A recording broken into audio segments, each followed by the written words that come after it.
welcome back. Let's see if... There we go. Hi, welcome back to Princeton versus MIT. I'm only going to be casting sets 2 and 3 today, because, and this I guess is a spoiler, because I lost the first set really badly against a 1300 Masters Protoss after trying to cheese him, so it's a very shameful loss. If I had won, which was kind of doubtful, it would have been a shameful win, so therefore I am not casting it. I've instead decided to cast set 2 and set 3 because of how interesting they were. I haven't actually seen these games, but all my teammates have been talking about it, so I'm presenting them to you today. And if you didn't catch the spiel that I had earlier, Princeton versus MIT is one of the hugest rivalries simply because Princeton, MIT, first ever collegiate match in StarCraft. In StarCraft War. StarCraft 2, I'm not sure. I think it might have also been us. Because we... Did we? I think we arranged for another Princeton versus MIT show match to celebrate StarCraft 2. So I'll be casting that, Princeton and MIT, rivals in math, in mathematics, in StarCraft 2, and many other things. Alright, so I will be going ahead with this match. Oh, actually, my bed is really, messy. Okay. I will be going ahead with this match, and I hope you enjoy. We're gonna jump right in. And... here we are, set 3 of Princeton versus MIT in the Collegiate Star League. Shout out to Twitch TV and also to TE Sports for sponsoring this league. They are awesome. Twitch TV are the nicest guys that you'll ever meet. If you go to BlizzCon, MLG, IPL, definitely say hi to them and thank them for Twitch TV, which is an amazing service. Thank them for supporting esports at every single level. They recently sponsored Team Liquid. Today we're going to see a match between Princeton, who's spawning bottom, Ivan as purple Terran, and Chewbacca as red Zerg. This is the Princeton team, and we're going to see them play against MIT, spawning as teal Zerg, dazed, and tearing me apart, except I think the name was too long to include the T, so this is going to be tearing me apart. And so he's going to be blue Terran, MIT top, Princeton bottom, and we're going to see a pretty... hopefully you guys didn't see that. Pretty exciting match today because Princeton's 2v2 team is amazing. And I only say this because I used to be Princeton's 2v2 team and we were so bad. All we did was cheese, and maybe you think, hey, you know, all anyone does is cheese in 2v2, but you know, that's just not the case. Some people cheese really well and that makes the difference. That definitely makes a difference. And let's just take a look at what kind of builds each player is going. I think Chewbacca went for a 14 gas, 14 pool, whereas Daze might have gone for an earlier sort of 14 gas, 14 pool. I'm actually not sure. No, he went for a 10. Must have gone for either 13 or a 10 pool. I'm not entirely sure, but his spawning pool will be earlier. He's going to have Zergling speed earlier. We're going to see if he takes off gas, but I doubt it because this is a 2v2. He's going to get 100 gas, gets Zergling speed. He might continue to punch speedlings, but I'm going to anticipate banelings in this matchup. It is ZT versus ZT. Dave's coming out with an initial set of 6 Zerglings, and they're going to be able to come in here. Ivan hasn't finished off his wall yet, and these Zerglings might be able to do a little bit of damage, or at least harassment, before Chewbacca's Zerglings come out, and he's only making 4 Zerglings right now. He's going to need a couple more. Interestingly, Chewbacca's gas timing and speedling timing, the speed on the ling timing, is actually pretty similar to Dazed, and now these Zerglings have gotten into the wall, unfortunately, for Ivan, and are picking off SCVs, and that's going to be so important because this is a 2 racks, and he wasn't able to build the second racks right away. Chewbacca also doesn't have many Zerglings, so he's going to have to somehow delay and stall for time because there are 8 Zerglings out, and he has 8. So he can turn right around, have his queen attack these Zerglings too, and try to micro this so that he doesn't lose too many. Unfortunately, Daze does have 3 Zerglings left, but this queen spawns right in the nick of time, and he's going to be able to chase that off. I've been also able to get his 2 racks up. Let's take a look at if he gets any gas. He does get gas, so he's not planning to just marine this game, which is quite viable, may I say. He's probably going to go for a factory, and there goes the factory. Marine tank timing pushes are quite strong.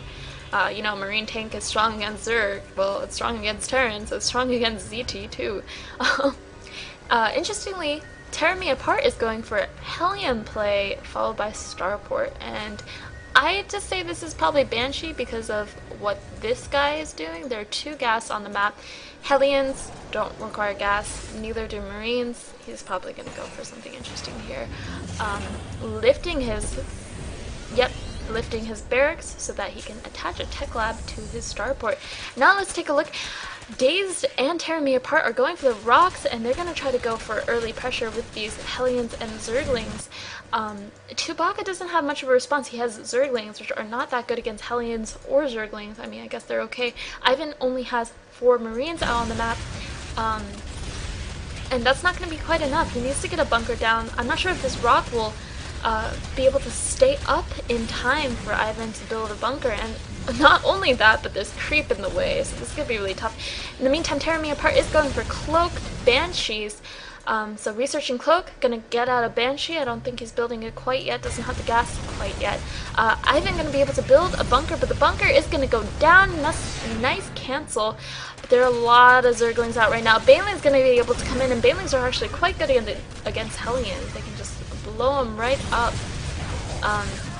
So I think for all that rock breaking, the Princeton team will be okay for now. They unfortunately do have a hole in their base now, and that's going to be really tough. It's so much easier just defending the front, you know, having a bunker here, pulling off SCVs when you need to. But right now there's a huge gaping hole, and Hellions are running into the hole. Chewbacca is scouting for an expansion. I don't think an expansion would be quite here, but over here and here, these overlords are just to scout for drops. Maybe expansions. What we are seeing is a lot of Hellions and Banshee play. One Banshee is already out right now. It's gonna have Cloak, and this is gonna be really tough because I don't know if Chewbacca has Lair. He doesn't have Lair quite yet. He doesn't have an evolution chamber quite yet either. Only tanks and Marines out for Ivan. And luckily he has 1 scan, but this Banshee might be able to do a lot of damage. Coming in from the back, Overlord spots it. Lair is almost done. 3 seconds for being done. Banshee's going to be able to come in and just take out quite a few SCVs. Let's take a look at how many SCVs are being lost right now. I can't tell how many units that is, but that was... There we go. 4 kills on the Banshee. And now 5 kills, and now Tear Me Apart while he's harassing is expanding, and that's a great idea. Dazed is also attacking at the same time the Banshee is harassing, and this is great multi-pronged attack, except for, you know, Roaches really actually can't do that much damage against this many Lings, this many Queens, this many Spine Crawlers. Chewbacca is safe for now, but there's a cloaked Banshee, and it's really difficult to take out. Overseer out, though. It's always nice when a Zerg can spot you, like when your teammate can spot you. You don't have detection, but your teammate's race has much better detection than you, and it's just grand. It's great when, like, you're a Protoss, Dingo Robotech, but your partner is Terran, and that's alright. Tear Me Apart with a lot of Hellions, quite a few Hellions, and also Roaches coming in from this hole that they broke into their base earlier. MIT gonna get a little bit surrounded by these Zerglings, but that's okay because there's so many Hellions, and now Ivan needs to go defend this, but he doesn't have much to defend this. He has 2 tanks, a couple of Marines, and neither of them are putting any pressure on the MIT team. It's all MIT on Princeton. MIT is being the aggressor here, and they're doing quite well. Tank's actually gonna siege here, and that's gonna shut down anything that's coming in here, except for maybe, you know, Banshee to kind of force an unsiege. I don't think that's going to happen. I do believe that Tear Me Apart has... Oh no, he hasn't stopped production of Banshees. He has a couple of Banshees on the way. Let's see where they're rallied. I don't think he has any on the map currently. He has 1 that just built. It's flying on over. If we take a look at the income of all the players, Oh, that's terrible. So the Princeton Terran is behind so much in the economy. He just lost too many Banshees. Um, and now Days, the MIT Zerg, is going for the other set of rocks, being really aggressive and just putting Princeton on their toes. Chewbacca finally going for an expansion, but this is really late in comparison to Dazed, and also in comparison to this command center, which is already out. Princeton is finding themselves more and more behind. Luckily, Ivan is going to be able to get in position before these roaches come in. And Mutalisk also out on the map for Chewbacca. These Mutalisks will begin to change the game, because I don't believe Daze has any answer for anti-air right now. He's going to be able to, and wow, 1 second. Neither is tearing me apart. He has nothing against anti-air either. He can get a Viking, but what is a Viking? It's basically a Valkyrie. He's going to get 2 Thors to deal with these Mutalisks, but not before they do a little bit of damage, either to the main army of tearing me apart and Dazed, or to the economy, and he's going to be able to go in between these 2 bases fairly easily. I don't think he should be going for the hatchery, because there's no way this hatchery is going down. It has too much HP. He's going to have to go for other targets. Unfortunately, there are Spore Crawlers already out, so he's going to have to just run away there, but he can snipe Overlords. Like this Overlord, he can snipe Banshees, and he can just harass until he gets his expansion and his ally gets his expansion up. Ivan is super behind. Once again, let's look at the harvesters. He's behind everyone else, 17 harvesters to 31 by the other opposing Terran. I do like Ivan's unit composition slightly more, simply because I think tanks are imbalanced. And I don't think I'm wrong when I say that Marines are pretty imbalanced and tanks are pretty imbalanced. And we're going to see how that imbalancedness factors into this game. Tearing Me Apart is able to probably make any transition that he likes now off of 2 base. He's continuing to get Thors in response to Mutalisk, which is a great composition, and Dazed is continuing to get, I believe, Roaches. Although I think he's I think he's getting Mutalisk. There we go.